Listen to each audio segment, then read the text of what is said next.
Hello, bonjour, salut, comment allez-vous? Ça va pas pire. Comment ça va vous? Ça va pas pire. On enchaîne ce 29e épisode déjà. Quand même, presque bientôt le la 30, trentaine. avec un nouveau setup de micro. Oui, Peut-être là, que... on l'a dit dans le dernier épisode, ça n'a pas marché. Là, je pense que ça devrait être mieux en théorie. Donc, voilà, désolé pour vos oreilles, le dernier épisode. Ouais, ben on espère surtout pour toi, ton mental, que ça aille bien parce que... Oui, ça a été un beau calvaire à gérer tout ça.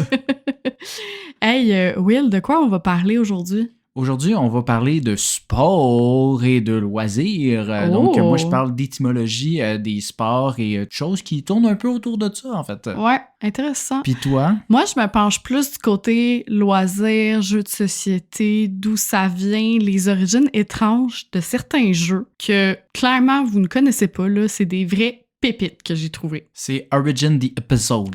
Oh oui. Mais avant d'y aller, il faut toujours mettre notre bonne vieille musique d'intro. Oh oui, on lance ça, le générique?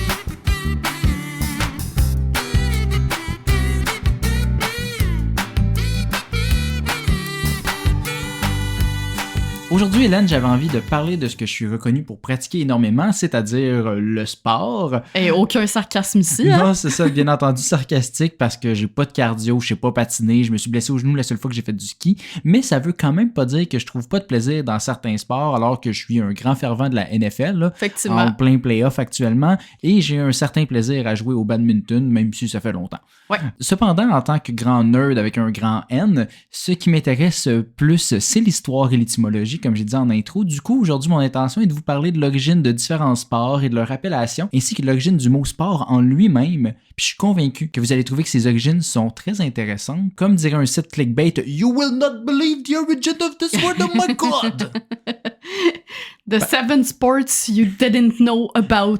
You won't believe number 5. Oui, c'est ça, exactement. Par chance, par contre, vous n'aurez pas à cliquer sur un slideshow pendant 25 minutes pour arriver au résultat parce que on n'est pas payé par le nombre de pubs que vous voyez parce que on n'est pas payé pantoute. Ah, tu sais que c'est fatigant ces sites-là, pareil. Oui, exactement, c'est d'une lourdeur.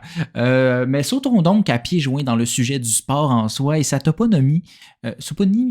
Toponymie. C'est ça. Alors qu'il y a différents points de vue sur l'origine du sport, en tant que bon serviteur de la connaissance, je vais vous les partager les différents points de vue, puis vous ferez la distinction de votre choix, puis on fera des guerres d'opinion musclées sur les réseaux sociaux à la fin.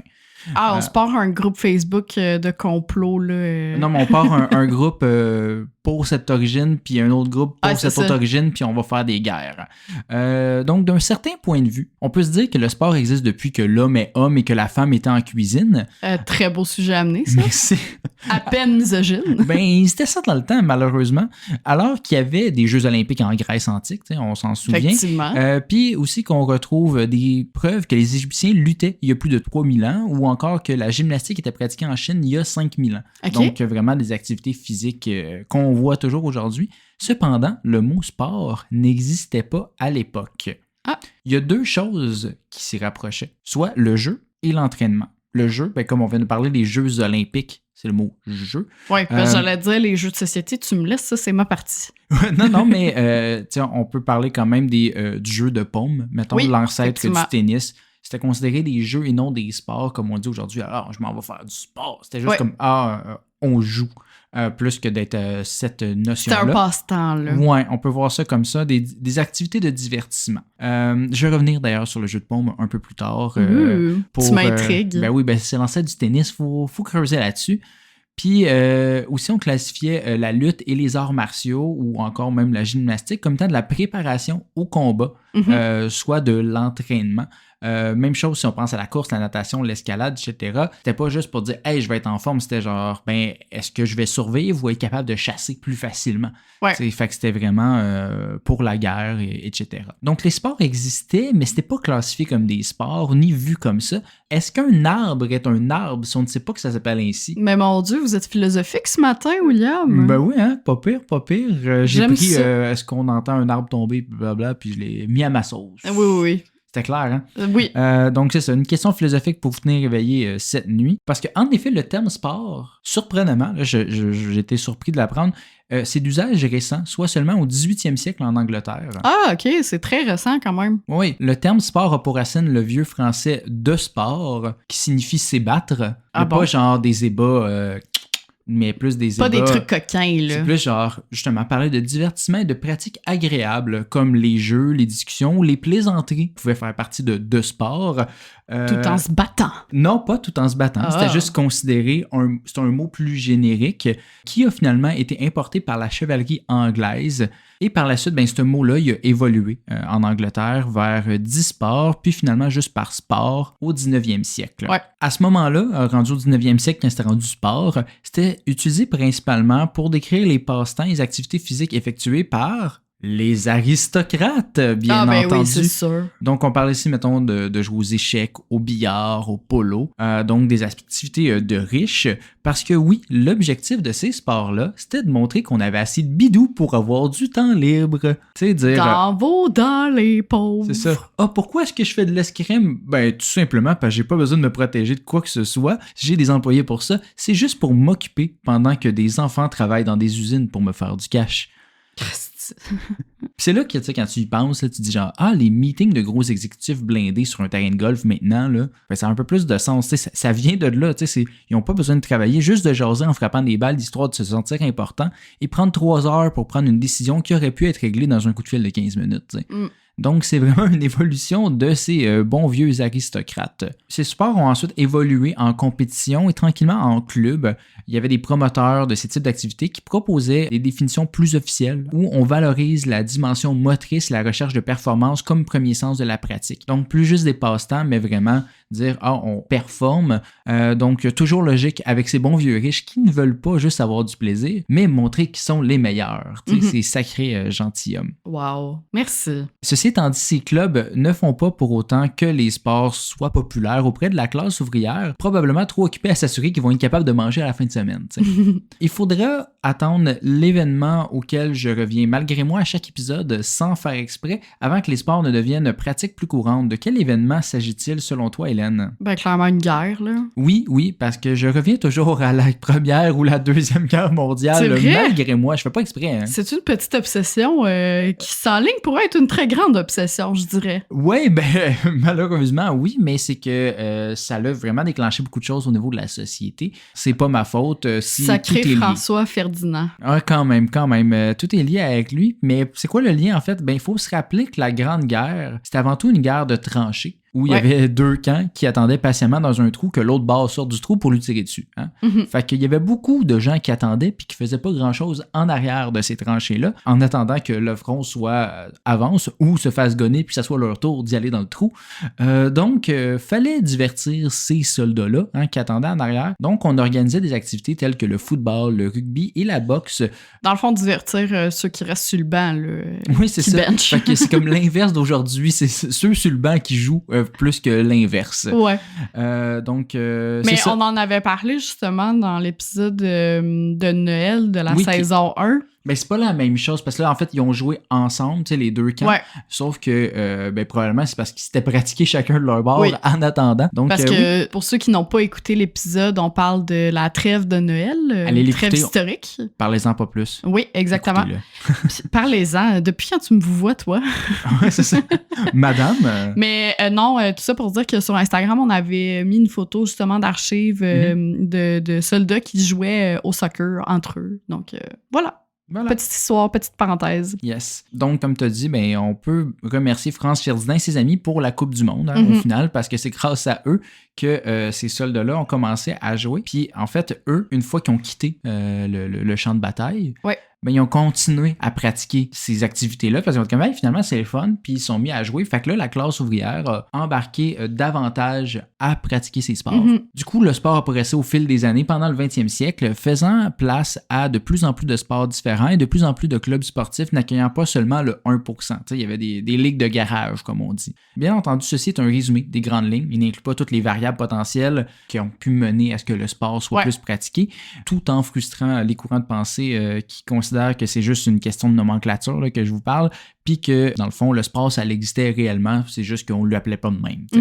Mais bon, je trouvais ça fascinant d'y aller comme ça, puis de vous montrer un peu ce point de vue-là, parce qu'en même temps, encore aujourd'hui, la définition du sport peut varier selon les sources, tu sais. Il suffit d'écouter le poker à RDS ou de parler de e-sport pour se rappeler que c'est un terme qui est toujours en évolution. Ouais, c'est ça. Est-ce qu'un jour, on va voir le poker aux Jeux olympiques? Ben, en fait, ça dépend du point de vue, tu sais, de qu'est-ce qu'est le sport. Puis il y a une source qui se rapproche un peu plus d'un accord international de qu'est-ce qu'est le sport. Cette source-là, c'est l'Association globale des fédérations internationales sportives, le GAISF ou... La GRUPS. La GAIS. La GAIS. GAIS. Donc, une association créée en 1969 qui a été aussi appelée Sport Accord de 2009 à 2017. On dirait que c'est un mot que j'ai déjà entendu, fait que je me dis je vais le lancer de même aux auditeurs. Si ça leur dit quelque chose, on fait comme « Ah oui, Sport Accord ». Sinon, ben, c'est ça. Moi, c'est juste comme « Wow, ça rime ». Oui, c'est ça. Donc, le rôle de cette association-là, c'est de regrouper d'autres associations internationales, coordonner leur activité ainsi que défendre leur intérêt et celui du sport avec un grand S. Elle regroupe entre autres la FIFA, la FIBA, l'ITF, pour n'en nommer que 3. C'est comme donc 3 grandes quand même associations. Selon cette GAISF, un sport devrait avoir 4 choses principales pour être considéré un sport. 4 critères. 4 critères, oui. Je suis toujours là pour t'aider. Merci. Un élément de compétition. Oui. Ensuite, ne pas être nuisible à toute créature vivante. Effectivement. Donc, le sport ne devrait pas être tuer des humains ou la chasse, encore là. C'est selon ça que j'allais dire. Il peut y avoir la chasse pigeon d'argile ou des trucs comme ça. Ou la pêche sportive. Pêche sportive que les poissons sont remis à l'eau. Ouais. Ne pas dépendre d'équipements fournis par un seul fournisseur. Donc, on le voit dans la plupart des grandes ligues. Il y a des fournisseurs, c'est tout le temps les mêmes, mais il y en a plusieurs. Là. C'est pas juste Nike qui fournit genre le sport. Là. Ouais. Puis, ne pas reposer sur un élément de chance dans son design. Donc, désolé pour le poker ici. Loser! C'est comment il s'appelait? Jonathan quelque chose? Duhamel, c'est ça. C'est ça. Bien noté ici que dans ces critères, on manque la notion du fait que le sport doit être physique, comparativement à d'autres définitions que je parlais tantôt. Donc, toujours l'aspect controversé de la définition, parce que au final, la part des affaires qui sont là-dedans sont physiques, mais c'est pas obligatoire pour être considéré un sport. Donc, intéressant. Du coup, la GAISF détermine que les activités suivantes devraient être considérées comme un sport parce qu'ils ont des associations qui font partie de eux. Ouais. Donc, le bras de fer, le bowling, le bridge, les dards, le jeu de boules, le jeu de dames, le mini-golf et le traîneau à chien, ainsi que le souk à la corde. Bon, mettons, genre, les quilles, je peux comprendre, il y a un aspect physique, le bras de fer, à la limite. Mais c'est pas dans les définitions, l'aspect physique, hein? Non. Compétitif, pas nuisible, mais pas un le équipement. bridge... Ben, je veux dire... Oui, il y a un aspect de compétition, tu sais, quand même, c'est pas physique, mais il y a de la compétition, puis ça rentre là-dedans, tu sais, en fait, en soi. Fait que oui, des jeux de cartes, pas de chance trop, mettons. C'est un sport mental. C'est un sport mental, exactement. À ce moment-là, les mots croisés devraient être un sport mental. Faudrait que ce soit une compétition. Ben, il y a des compétitions de mots croisés. Oui, mais sûrement que ça peut être considéré un sport quand c'est une compétition, mais ce que tu fais dans ton journal, tu fais dans ton coin, pas nécessairement. Ben, ça dépend si c'est une compétition avec toi-même. Je te gosse dessus. Oui. OK. Mais pour revenir au souk à la corde qui me fait rire de le voir là-dedans, oui. Je sais pas si tu le savais, mais ça a déjà été une épreuve officielle lors des 5 premiers Jeux olympiques modernes entre 1900 et 1920. Le Royaume-Uni était le grand champion avec un total de médailles à travers les années avec 2 médailles d'or, 2 d'argent et 1 de bronze. Je suis sûr qu'ils avaient pris Bowser dans leur équipe. Oui, une référence à Mario Party que pas tout le monde peut comprendre, hein? Oui. Mais ça m'étonne pas tant que ça a été dans des Jeux olympiques. Je veux dire, c'est quand même physique, là. Mais en même temps, au final, imagine tu t'entraînes pendant 4 ans pour faire les jeux avec du sucre. En fait, depuis que t'es enfant à faire du sucre à la corde, puis genre, comme ta vie est dédiée à ça pendant 15 ans, là. Je pensais vraiment que t'allais dire du sucre à la crème. Non, mais je parle de sucre à la corde. Genre, pourquoi je parlerais de sucre à la crème? Non, ben, c'est parce que la façon que t'as commencé ton mot... En tout cas, c'est pas grave. Pas important. Okay, mais oui, non, mais je veux dire, tu m'aurais dit le bridge, là, j'aurais fait, OK, là, tu me niaises, là, que c'était dans les Jeux olympiques en 1900, mais je sais pas, ça qu'à la corde, ça m'étonne pas plus que ça. C'est décevant de parler d'affaires bizarres avec toi. T'es pas surprise? Ben, ça fait 15 ans que j'ai pas été surprise. Ah, franchement. Ce n'est pas tout. Cette liste de sports officiels selon la GAISF m'a aussi fait découvrir d'autres sports que je ne connaissais pas l'existence. Donc, permets-moi cet aparté par rapport à ceux-ci avant de retomber dans le merveilleux monde de l'étymologie. Donc, le premier sport official dont je n'avais jamais entendu parler est le sepak takraw, signifiant donner un coup de pied, sepak, et balle, takraw. Sepak, pour moi, c'est les parcs nature, là. Oui, non, c'est avec un K et non un Q. D'accord. Donc, ça pourrait être joué, j'imagine, dans un parc de la CEPAC. Par contre, surprise, quand tu entends le mot coup de pied et balle, ce n'est pas le cousin du soccer ou du football américain, mais celui du volleyball. Ah bon? Ouais. Ils se sont mélangés de membres. Ouais, ben, en fait, c'est que celui-ci se joue en équipe de 3 sur un terrain avec un filet. Puis l'objectif, c'est de renvoyer la balle dans le camp adverse, tel au volleyball, en se faisant des passes. Sauf que, surprise, les règles veulent l'inverse du volleyball quant aux membres utilisés. Parce que les mains et les bras ne doivent pas toucher la balle comme au soccer. Du coup, seuls les pieds, les genoux, les épaules et la tête sont autorisés. Dans le fond, c'est du hockey, mais avec une balle de volleyball puis un filet. Genre, ben, c'est un volleyball avec les pieds. Ouais. Littéralement. C'est ça. Mélange hockey-volleyball. Ouais, c'est ça. J'imagine qu'ils font pas des touches, hein. Ils font plus des coups de pied qu'au volleyball. Si cela t'impressionne comme sport de pied, sache qu'il est aussi possible de jouer sur plus petit encore, alors qu'il existe aussi le tech-ball, un sport mélangeant, encore une fois, le soccer, le volleyball et le ping-pong. Attends, soccer, volleyball, ça va? Ping-pong. What?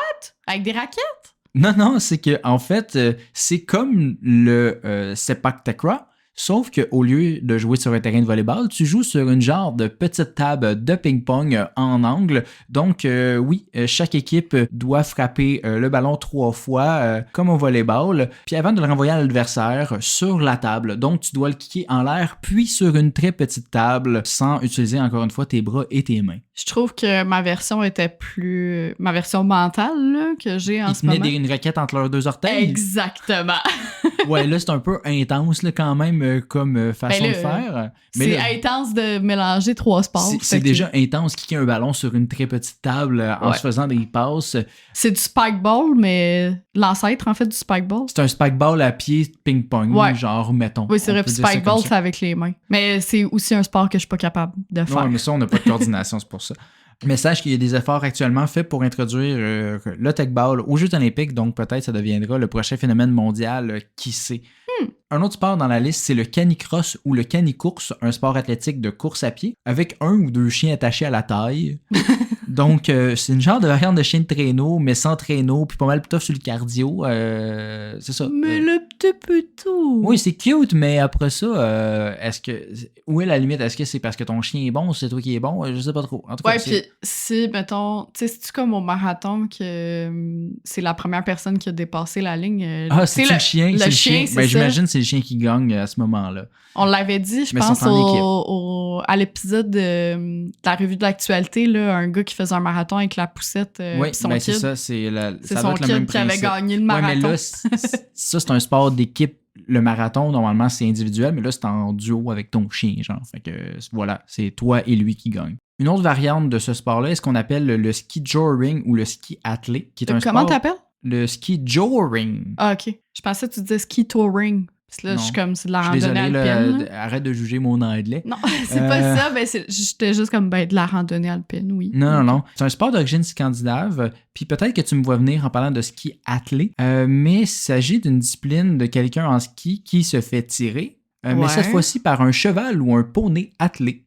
Et tabarnouche! Donc, différentes variantes existent, soit de slalom, de vitesse ou de saut ce sport-là. C'est des Norvégiens qui étaient jaloux de ne pas pouvoir faire du ski nautique. Ouais, ben ça, c'est des gens qui veulent se péter la gueule, là, clairement. L'image sur Google montrait aussi quelqu'un en train de faire un jump sur un jump en neige, là. Ouais. En plein milieu d'une ville en étant tiré par un gars avec un chapeau de cow-boy à cheval. Quelque chose de vraiment magique, là, tu sais. Magique, mais qui sonne très saison 42 de Jackass, là. Oui, ben c'est ça, mais apparemment, c'est un sport pratiqué par plusieurs personnes. Il existe aussi une variante tirée par des chiens, mais ça semble moins prompt aux résultats catastrophiques. Fait que, tu sais, je suis plus concentré sur les dadas. Oui, parce qu'eux, ils tiennent moins à la vie, ceux qui font avec les dadas. Oui, c'est ça. Parlant de tenir à la vie, il existe aussi le ILS Life Saving Championship, une compétition de sauveteurs qui doivent ramener un mannequin le plus vite possible. Donc, il n'y a pas de vrai noyé impliqué. mais ça me faisait quand même rire comme sport de dire moi, c'est moi qui peux sauver du monde plus vite. Ben, je veux dire, je sais qu'il y a des compétitions de sauvetage puis tout ça, mais que c'était considéré comme un sport, je ne savais pas. Considéré comme un sport. Et puis finalement, un dernier pour la route, mais n'ayant pas de lien avec les deux derniers cette fois-ci, c'est la course d'orientation, une sorte de rallye à pied avec une carte codée, une boussole dans le bois. Le genre de sport où des personnes avec aucun sens de l'orientation comme moi n'auraient pas de plaisir. Donc voilà pour ces sports loufoques, mais je ne pourrais pas parler d'origine de sport sans au minimum vous parler de sports qu'on connaît davantage. Puis je vous ai déjà teasé par rapport au jeu de paume, fait qu'il faut que j'y aille. Par contre, commençons par le plus grand mythe de l'histoire du sport, soit l'origine du terme golf, alors que j'ai déjà entendu souvent que plusieurs disent que ça signifierait guys only, ladies forbidden. C'est-tu vrai? Ben non, c'est pas vrai, justement, je te le dis que c'est un mythe. Mais j'avais jamais entendu ça, par contre. Ben, en fait, c'est ça. C'est juste des gens qui ont sûrement pris un guess comme quoi que c'est un sport, ben, effectivement, qui était pratiqué seulement par des hommes à l'origine. Ouais. On ne connaît pas l'origine exacte du terme. Celui-ci proviendrait soit de l'écossais goof, signifiant frapper, ou du néerlandais kolv, en référence au bâton utilisé dans un sport similaire appelé golf. Puis en fait, le mot pourrait finalement venir des deux, donc une combinaison des deux, alors que le jeu tire ses origines de l'Écosse, qui s'était inspiré du concept néerlandais de golf. Fait que il y a comme tous ces trois mots-là ensemble qui font comme un amalgame qui devient golf. On en apprend tous les jours grâce à William. C'est pour ça qu'on est là, tu sais. Puis tant qu'à être sur le sujet du golf, abordons aussi l'utilisation des noms d'oiseaux lors des bons coups. Oui. Soit le birdie, le eagle, l'albatros ou le condor. Oui. Apparemment, il y en a comme même des plus hauts pour des versions de golf avec des trous à 6-7. Là, mais, je connais birdie puis albatros, là, mais tu vois condor, je ne savais même pas. Ouais, ben ça, c'est comme si tu fais moins 4, un par 5 que tu fais en un coup. Donc, on dit aussi oiselet et aigle en français là, pour les puristes francophones. On dit birdie. Le terme proviendrait de l'argot américain bird, utilisé pour décrire de quoi des oiseaux. Non, pour décrire de quoi de bien au 19e siècle. Okay. C'est comme le cool ou le slay ou whatever ce que les Gen Z disent là, aujourd'hui. Asti de boomer! Mais dans le fond, c'est ça. Il disait « Ah, yeah, bird ». Donc, c'était utilisé pour dire « Ah, bon coup ». Puis ça a évolué en birdie. Ah, comme good game, là, dans le fond. Ouais, c'est ça. GG. C'est comme « Ah, yeah. Ouais, c'était ça. C'était le GG du golf, bird ».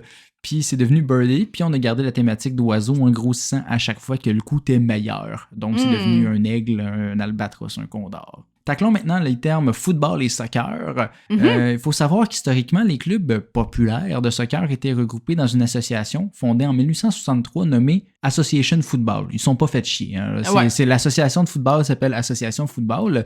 Les journaux américains parlant de celle-ci abrégeaient à l'écrit pour ASOC. Pour le mot association. Ceci a donc tranquillement mené à ce qu'on appelle ça le SOC, puis que ça devienne soccer aux États-Unis. Donc, ça vient de association de football.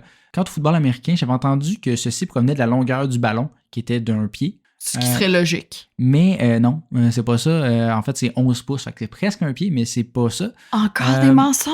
C'est ça. L'origine du terme provient plutôt de son cousin européen, le rugby. Le cousin étant lui aussi cousin du bord de sa mère du soccer, était originellement appelé le rugby football. Puis faut se rappeler que les règles qu'on connaît aujourd'hui des sports, ben c'était plus flou avant. Là, les deux variaient un peu comme les règles au Uno là, selon chez qui tu vas jouer. T'sais. Ouais. Ou au Monopoly. Ouais, etc.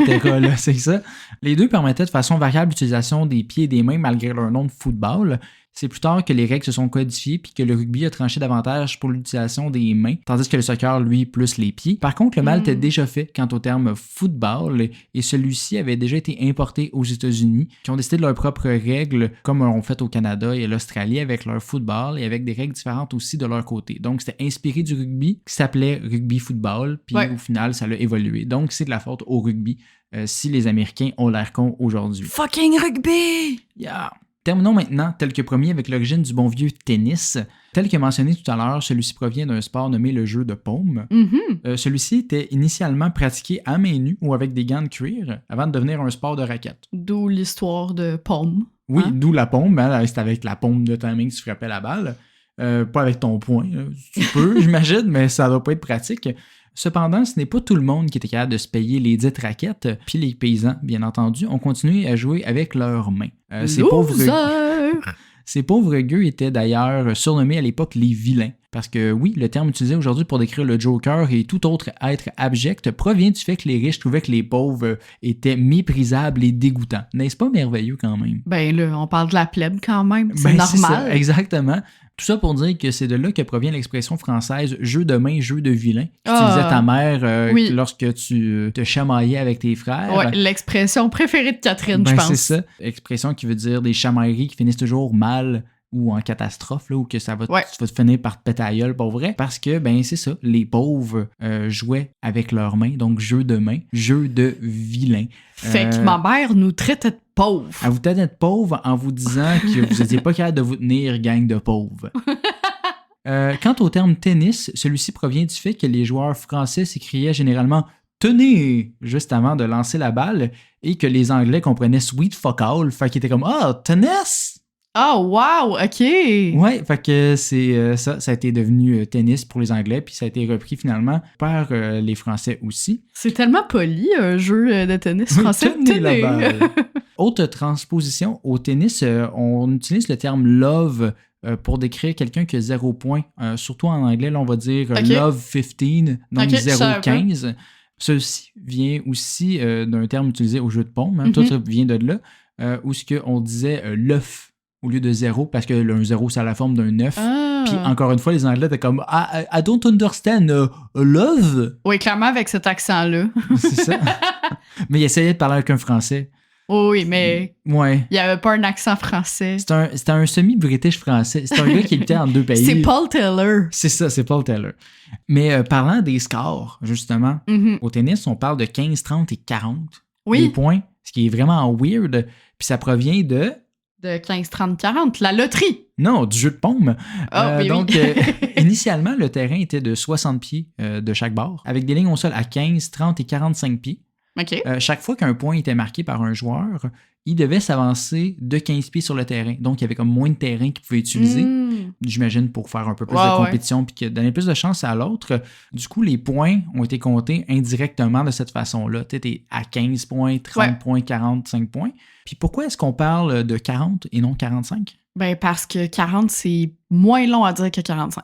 Non, en fait, finalement, les joueurs se sont dit c'est trop proche du filet 45, on peut circuler de 5 pieds. Fait que, ça a fait 15, 30, 40. Donc voilà les scores au tennis. Ce qui conclut ainsi ma partie sportive de l'épisode. Bien que j'aurais pu continuer pendant des heures, là, j'ai vraiment eu beaucoup de plaisir à faire des recherches là-dessus. Puis tu peux t'éparpiller vraiment beaucoup sur tout ça. Peut-être on a un autre épisode un jour. Par contre, il faut que je m'arrête parce que j'ai très hâte de t'entendre par rapport au jeu. Fait que c'est ça. C'est à ton tour, Hélène. Parle-nous, donne-nous ta sagesse de la connaissance de ton cerveau de l'Internet. Mais mon Dieu, mais c'est beaucoup trop comme entrée en matière. Mais William, toi puis moi, on s'entend qu'on pourrait être ce qu'on appelle des joueurs sociaux, là, et qui est des pas pires fans de jeux de société, right? On joue pas mal. On a quoi, 45 jeux? J'ai déjà compté, je pense, puis c'était autour de ça, mais je me souviens plus. Ouais, on a peut-être pas 50, mais pas loin. On s'approche. Dans les 2 dernières années, d'ailleurs, on a passé plus de temps au Randolph que dans les files de tests COVID, puis on a passé pas mal de tests COVID à une certaine époque, là, fait que... Oui, c'est ça, fait que c'est signe qu'on en a fait beaucoup. Oui, exactement. Mais c'est très bien que ce soit notre addiction parce que les jeux ont apparemment plein de bienfaits. Chez les enfants, ça leur apprend à respecter les règles, à considérer les autres, à tester leurs réactions et à aller jusqu'au bout de quelque chose sans abandonner une partie ou... bon. Puis la logique et tout ça en arrière exactement. Aussi, là, pas juste de pas perdre. Là. Puis justement, à l'adolescence, c'est là qu'on commence à plus anticiper, élaborer des stratégies, essayer de trouver la meilleure solution pour justement gagner. C'est ce qu'on appelle d'ailleurs le développement hypothético-déductif. Là, donc vraiment, à tout âge, puis tu sais, même les personnes âgées, on les encourage à faire, mettons, justement des mots croisés. Oui, c'est toujours important de garder ton cerveau alerte. Exactement, pour limiter le développement de maladies neurodégénératives ou cognitives ou tout ça. Bref, aujourd'hui, j'ai envie de m'intéresser à certains jeux et loisirs, là, par extension, mais aussi et surtout à leurs origines, parce que en travaillant sur un projet d'un client, J'ai justement découvert dans quel contexte certains jeux ont été créés, puis laisse-moi dire qu'il y a quelques pépites là-dedans. Je vais y revenir là, par rapport au jeu de mon client, mais d'abord, j'ai envie, vous me connaissez, de faire un petit peu d'histoire, là. Ben oui, ben c'est pas mal ça qu'on fait tout le temps. Hein? Oui, c'est ça. Donc, déjà, il faut dire que l'invention des jeux de société, elle remonte à il y a fort, fort longtemps, là, genre 10 000 ans avant Jésus-Christ. Ok, je pensais t'as dit fort, fort longtemps dans une galaxie fort, fort Non, non. Ah, damn it. Puis ça l'a heureusement beaucoup évolué depuis le temps parce que laisse-moi te dire que si on jouait aux jeux vieux de 12 000 ans, on s'emmerderait un petit peu. Mais les jeux ont vraiment même évolué dans les 30 dernières années beaucoup. Là, on est très Vraiment. loin de Monopoly maintenant, ce qu'on a là, comme jeu. Là. Vraiment. Le plus vieux jeu de société serait le Senet, je sais pas trop comment ça se prononce. Sonne d'écrit, ce qu'on dit? Non, ça s'écrit S-E-N-E-T. Comme Sonnet Assurance?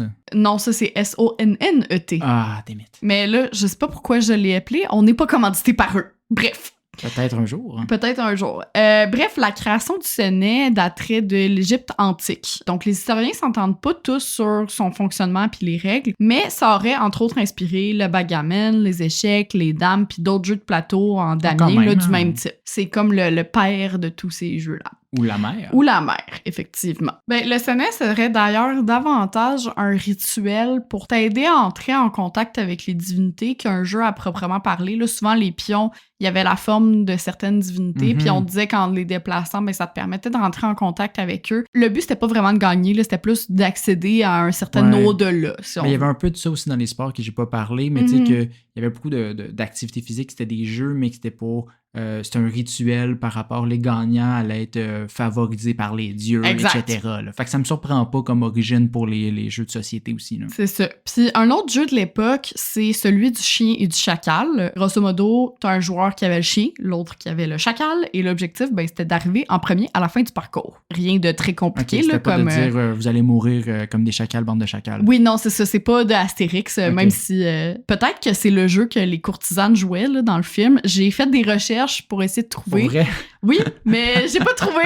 Je sais pas. Puis on s'entend, c'est comme 4 secondes là, de scène. Mais ça se pourrait. Bref, les archéologues ont également trouvé des figurines de lions et des billes, ce qui laisse croire que ben, il y avait quand même plusieurs options de divertissement là, aux soirées jeux de société des pharaons. Mais de manière générale, comme je te dis, c'était pas tant des jeux stratégiques que des jeux de course où il fallait arriver le premier à un certain point ou encore plus des rituels religieux. Le premier jeu plus stratégique, c'est le Go, qui aurait été créé en Chine par l'empereur Yao afin de développer le côté stratégique de son fils. Le jeu oppose 2 joueurs. C'est des billes noires et blanches, c'est ça? Exactement. Il y en a un qui a des pions ou des billes blanches, puis l'autre noires. Puis si on est sur un plateau quadrillé, là, chaque joueur doit construire, entre guillemets, des territoires. Lorsqu'un pion est encerclé, ben, il est fait prisonnier. Puis le gagnant, c'est celui qui a le plus de territoires et de prisonniers. Ça se vend encore, ce jeu-là. Oui, tu peux acheter oui. ça au Randolph, justement. C'est le plus vieux jeu encore pratiqué de nos jours. Puis ça a donné naissance à des jeux qui nécessitent des bonnes capacités cognitives ou stratégiques, justement, comme le Wally au Mali.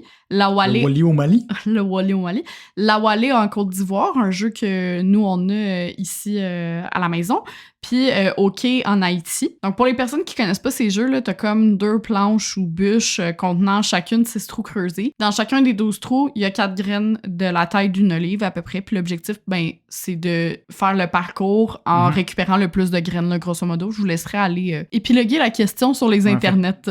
Ça se ressemble vraiment plus comme jeu, mais l'origine, c'est vraiment des pions qui vont en manger d'autres. Fait que je vois le lien. Exactement. Pour en revenir aux échecs, savais-tu que ceux-ci avaient d'abord été créés pour former les militaires et développer leur sens stratégique? Ben, je suis pas surpris par les formes qui sont vraiment reliées avec des trucs. Fait que j'ai l'impression que c'est plus comme il y avait des trucs sur des maps qui ont réutilisé sur un truc parce que j'imagine leur cavalier marchait pas réellement en L dans la vraie vie. Là. Ben, ça dépend. Il était peut-être bien sous, on sait pas.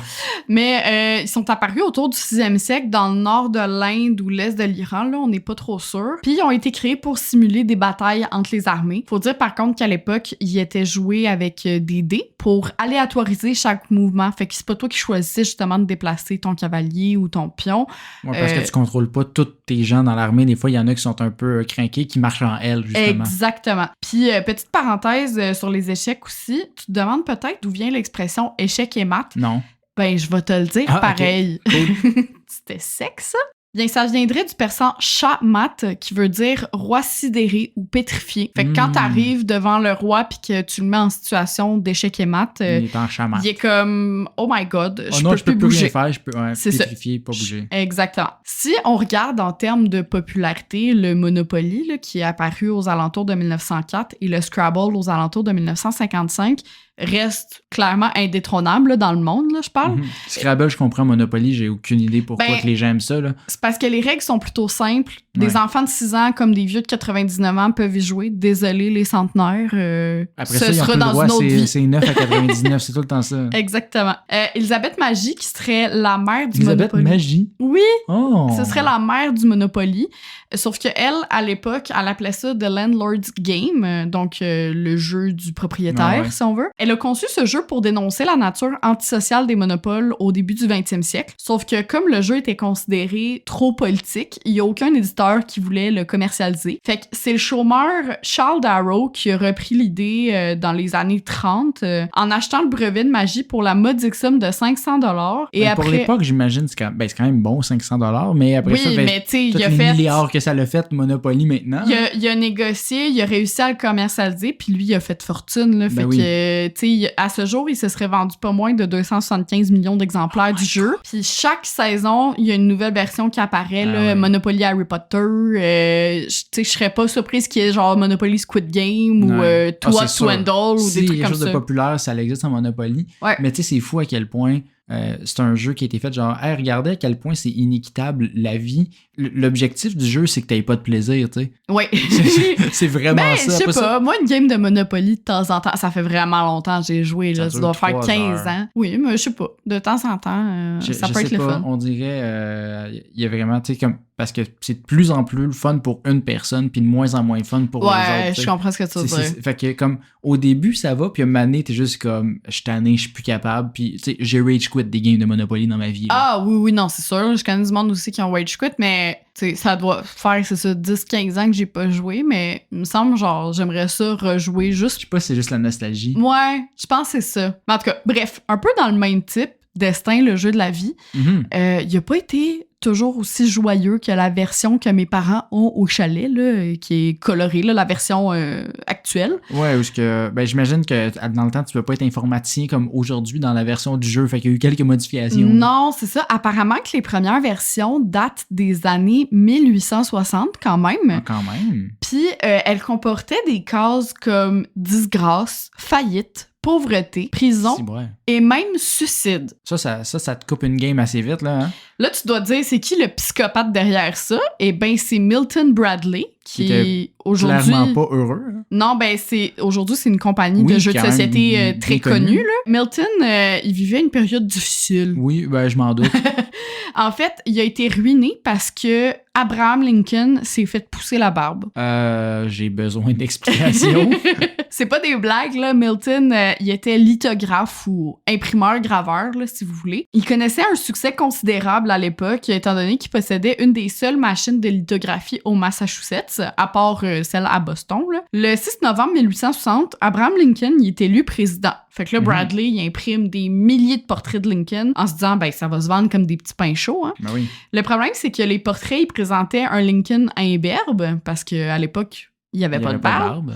Puis, ben, entre-temps, sa fille, à Lincoln, elle lui a demandé de se laisser pousser la barbe, ce qu'il a fait, parce que, ben, il voulait faire plaisir à sa fille. Sa barbe iconique, c'est grâce à sa fille, c'est pas lui qui voulait ça. Non, c'est ça. Fait que tous les portraits que Bradley avait fait de Lincoln sans barbe, c'est plus bon. C'était considéré très 1850, là. On s'entend, là, c'était dépassé, là. Fait qu'il a pas réussi à les vendre, puis il était au bord de la faillite. Fait qu'il a décidé de s'inspirer de cet échec, de sa propre carrière, puis de sa passion pour la quête d'une vie virtueuse, parce que le gars était quand même très religieux, pour créer pas très religieux, le suicide. Non, c'est ça, mais pour créer son plus grand succès, Destin. Le jeu original comportait pas d'argent, mais plutôt un système de pointage, puis l'objectif, c'était pas d'avoir une plus grosse grosse pension. T'es-tu admis au paradis ou pas? Ben, c'était d'avoir la vieillesse la plus heureuse, fait que quasiment là. D'ailleurs, Destin, c'est l'un des rares jeux de plateau qui n'utilise pas de dés encore à ce jour. L'histoire veut que Bradley, qui était justement tellement pieux, il refusait de créer un jeu avec des dés parce que les dés, c'est associé au jeu de hasard, puis ben, ça, c'est le diable. Exactement. Fait qu'en passant, si tu tombais sur la case suicide, ben, tu jouais plus. OK, T'étais mort. On confirme, c'est bon. Ça. Un classique qu'on aime bien ressortir une fois de temps en temps aussi, c'est le clou. Quand tu y penses, c'est quand même assez dark de demander à des enfants si c'est bien un haut gradé des condiments qui a commis un meurtre dans la bibliothèque avec un chandelier ou une clé anglaise. C'est vrai que dans d'autres contextes, tu parles rarement de meurtre avec un enfant. Ouais, c'est ça. Ça m'étonnerait même pas que des kids soient traumatisés de la lecture étant donné le lieu du crime, là, tu sais. Ils refusent de lire, c'est peut-être pour ça. Le jeu, il a été créé en 1943, mais commercialisé seulement en 1946 à cause du manque de ressources là, pour produire toutes les petites pièces durant la Deuxième Guerre mondiale. C'est vrai que la priorité, ce n'est pas faire un board game de clous en 1943. Non, c'est ça. Largement inspiré des soirées meurtres et mystères qu'il avait côtoyées jadis, là, l'avocat retraité Anthony Pratt a eu l'idée de créer Clou parce qu'il s'ennuyait pendant les pannes d'électricité et les raids aériens. Autrement dit, les jours de pluie que l'on réserve souvent là, aux jeux de société dans nos années actuelles. Lui, c'était des pluies de missiles. Ben, c'est ça. Dans les années 40, c'était des jours de bombardement. Sauf qu'à l'époque, en plus du pistolet, de la corde et du couteau, on comptait aussi parmi les armes du crime une seringue hypodermique, un bâton de marche irlandais appelé Shillag et surtout une bombe. On vient de vivre 6 ans de PTSD là, de Deuxième Guerre mondiale, je dis ça de même. Mais comment Scarlett elle a une bombe qui a fait tomber dans un manoir puis les autres sont corrects là? C'est quand même assez spécifique là. Je sais pas. Puis le tuyau de plomb à l'origine, c'était en véritable plomb là, tu sais l'affaire qui est toxique pour nous. Mais le plus beau dans Clou, c'est son évolution des armes et surtout des personnages. Je sais pas si t'as joué à une version récente, là. Non, mais... tous les jeux de Clou que j'ai joués, ils datent justement de 1950, ils sont tous en lambeaux. Non, peut-être pas 1950, là, ils datent des années genre 80-90. Mais ils sont maganés, effectivement, ceux qu'on a. Ben, écoute, le fameux colonel Moutarde, il s'est transformé en Jack Moutarde, une star du football, aujourd'hui commentateur sportif. Non. Oui.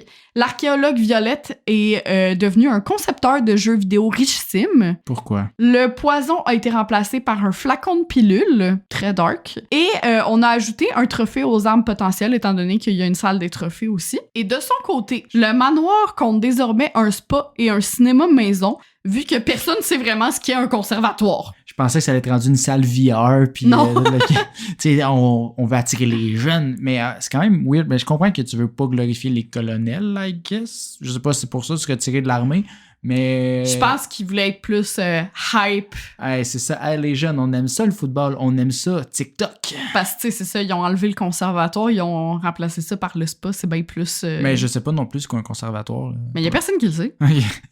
J'ai pas fait de recherche là-dessus, c'était pas c'est mon ça. mandat. Le jeu de connaissances générales comme Trivial Pursuit aussi, là, il y a eu la cote souvent dans les soirées en famille. Sauf que, savais-tu que les distributeurs ont dû aller en cours à cause de ce jeu? Non, je savais pas. La raison, il semblerait que le tiers des questions du jeu était un copier-coller du livre Super Trivia Volume 2 de Fred L. Worth. Et on en a une preuve pour le moins irréfutable. C'est comme Joke de papa, mais ben avant, c'est-à-dire qu'ils ont volé du stock. Là. Exactement. Worth, il craignait tellement de se faire plagier qu'il avait pris soin d'inclure une erreur dans son livre. Il s'agissait de la réponse à la question suivante. Quel est le prénom du détective Colombo? Dans le livre, comme dans la carte du jeu, on avait Philippe comme réponse, alors qu'en réalité, c'était Frank. Fait que Worth, il a porté plainte en se rendant compte que ces questions avaient été copiées. C'est peut-être juste celle-là qu'ils ont copié. Tu sais, on le sait pas. Ben, malheureusement, les créateurs du jeu, Scott Abbott et Chris Haney, ils auraient réussi à gagner leur cause avec un argument pour le moins surprenant. Je cite, là, « Pour eux, être à la fois paresseux et stupide n'est pas un crime. » Ben, coudonc! Mais la plupart des criminels sont paresseux et stupides, là, pour être honnête, parce qu'ils veulent pas travailler, ils veulent dire on va voler une banque. Mais c'est un crime. Fait que Worth, il a mené sa cause jusqu'en Cour suprême. Ah, quand même. Parce que, ben, Trivial Pursuit, c'était le passe-temps des années 80, puis il recevait pas une scène alors qu'il avait grandement contribué, là, on se rappelle, au tiers du matériel. Fait que, encore une fois, il y a un argument béton des créateurs qui est sorti. On peut pas protéger les faits d'un droit d'auteur. Tu sais, on peut pas protéger, par exemple, un bottin téléphonique parce que les numéros minéraux, ils appartiennent à tout le monde. On peut pas protéger le fait que la Terre est ronde parce que c'est une connaissance générale. On n'est pas sûr de ça, là. Hey.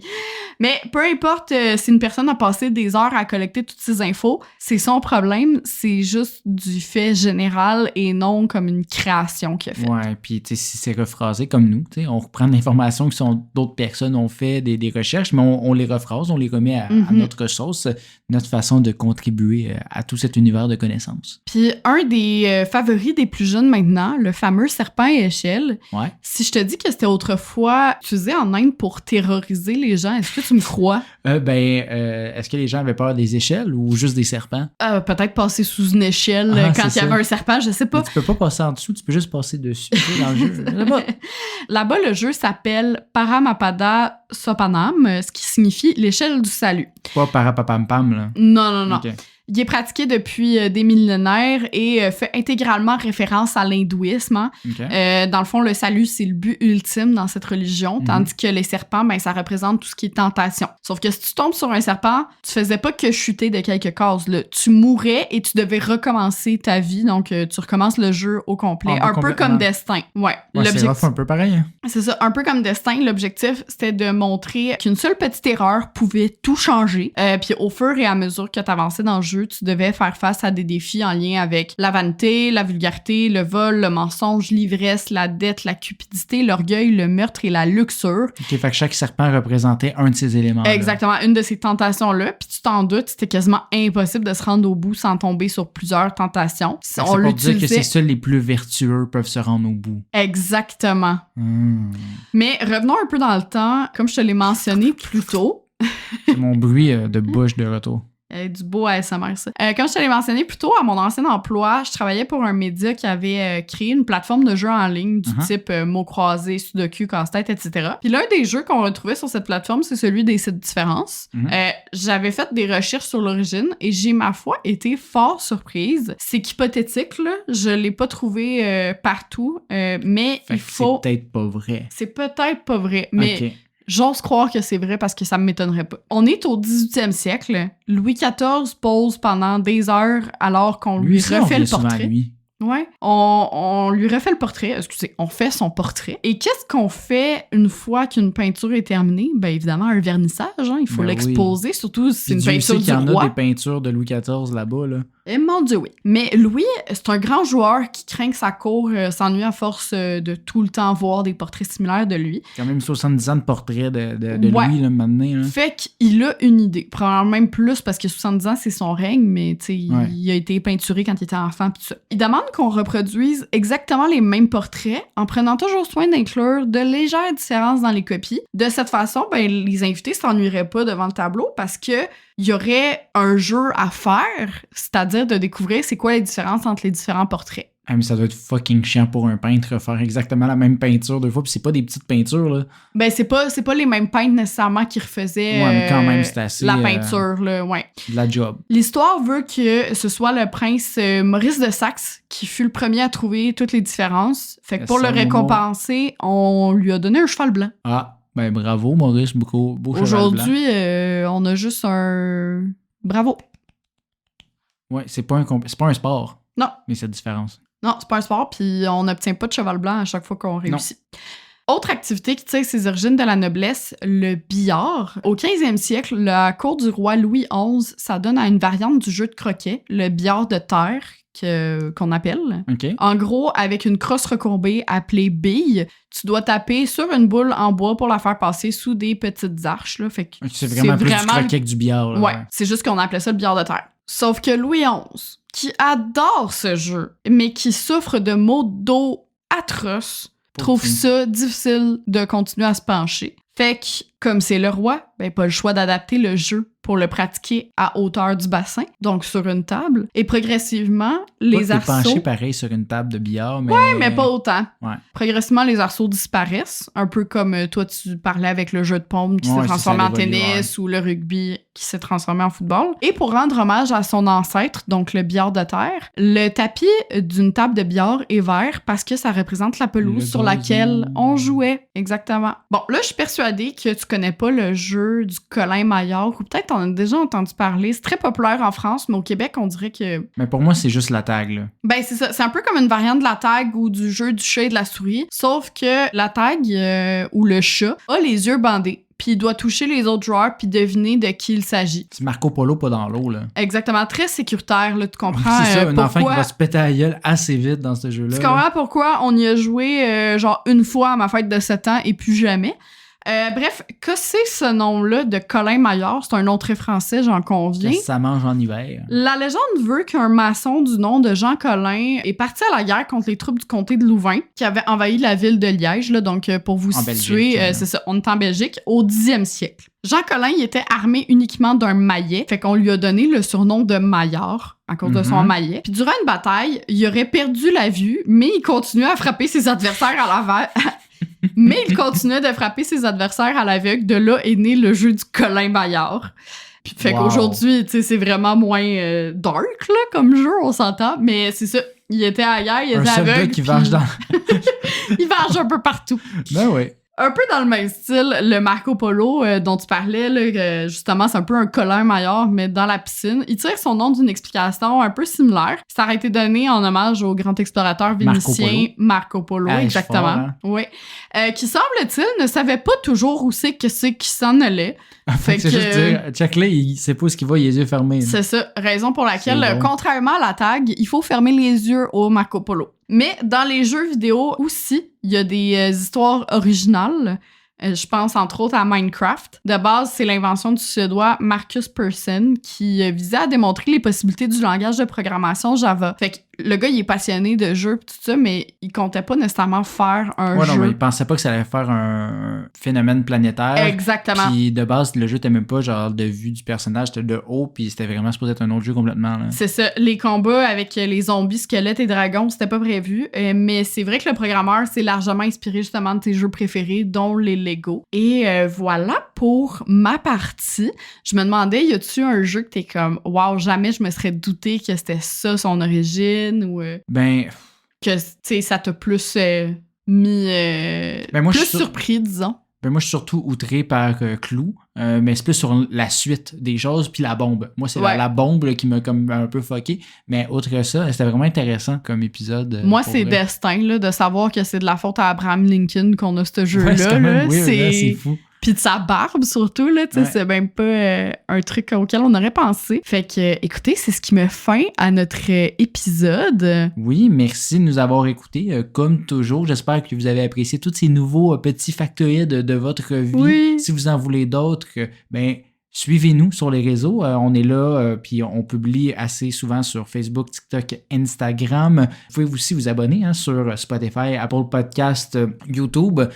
Aussi, on est là. Donnez-nous des bonnes notes, comme on dit, parce qu'on est des bons élèves. Puis, c'est ça. On se revoit dans 2 semaines. Ouais. Parlez de nous à vos amis aussi. Faites découvrir notre podcast. Ça fait toujours plaisir. Puis sinon, ben, comme tu l'as dit, on se retrouve dans 2 semaines. Bye bye. Bye.